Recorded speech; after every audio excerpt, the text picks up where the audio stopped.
নমস্কার বন্ধুরা, অন্নপূর্ণা রান্নাঘরে আপনাদের সকলকে স্বাগত। আজ আমি রান্না করব রুই মাছ দিয়ে আলু দিয়ে ঝোল। তার জন্য আমি এখানে নিয়েছি রুই মাছ, নিয়েছি আলু, টমেটো, পেঁয়াজ, আদা, রসুন, ধনে পাতা, শুকনো লঙ্কা, গোটা গরম মশলা, ধনে, জিরে, গোলমরিচ। কড়াইটা আমি বসিয়ে নিয়েছি, কড়াই গরম হয়ে গেছে, দিয়ে দিয়েছি সর্ষের তেল। তেল গরম হয়ে গেছে, এবার আমি দিয়ে দেবো তেলের মধ্যে মাখিয়ে রাখা নুন হলুদ দিয়ে মাখিয়ে রাখা মাছগুলোকে আমি লাল লাল করে ভেজে নেব।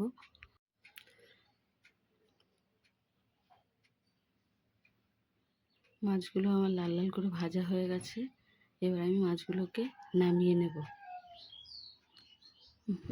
মাছগুলো আমি নামিয়ে নিচ্ছি। মাছগুলো আমার নামানো হয়ে গেছে, এবার আলুগুলোকে ভেজে নেব লাল লাল করে। এর মধ্যে দিয়ে দেবো নুন আর দিয়ে দেবো হলুদ।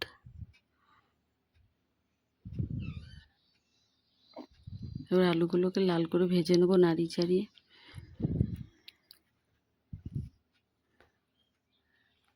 আলুগুলো আমার ভাজা হয়ে গেছে, এবার আমি আলুগুলোকে নামিয়ে নেব। এর মধ্যে দিয়ে দেবো মৌরি, দিয়ে দেবো গোটা গরম মশলা, এবার দিয়ে দেবো কুচিয়ে রাখা পেঁয়াজ। পেঁয়াজগুলোকে আমি লাল করে ভেজে নেব। এবার এর মধ্যে দিয়ে দেবো বেটে রাখা মশলা।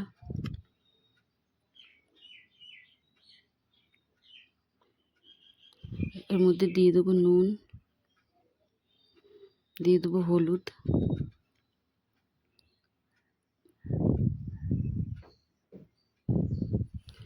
মশলাটাকে আমি একটুখানি কষিয়ে এর মধ্যে দিয়ে দেবো টমেটো, এর মধ্যে দিয়ে দেবো ভেজে রাখা আলু। এবার আলুটাকে দিয়ে মশলা দিয়ে ভালো করে কষিয়ে নেব।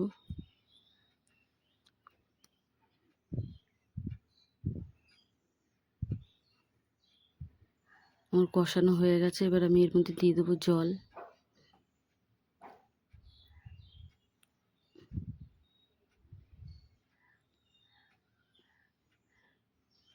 এবার আমি ঢেকে দেবো ঝোলটা ফোটা পর্যন্ত।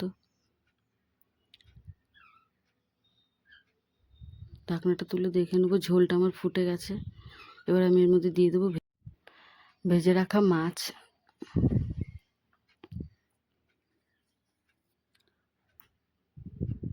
মাছগুলো দিয়ে আমি আবার একটু ঢেকে দেবো।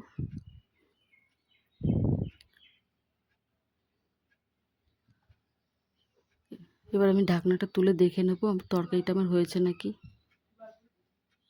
এর মধ্যে দিয়ে দেবো গরম মশলা।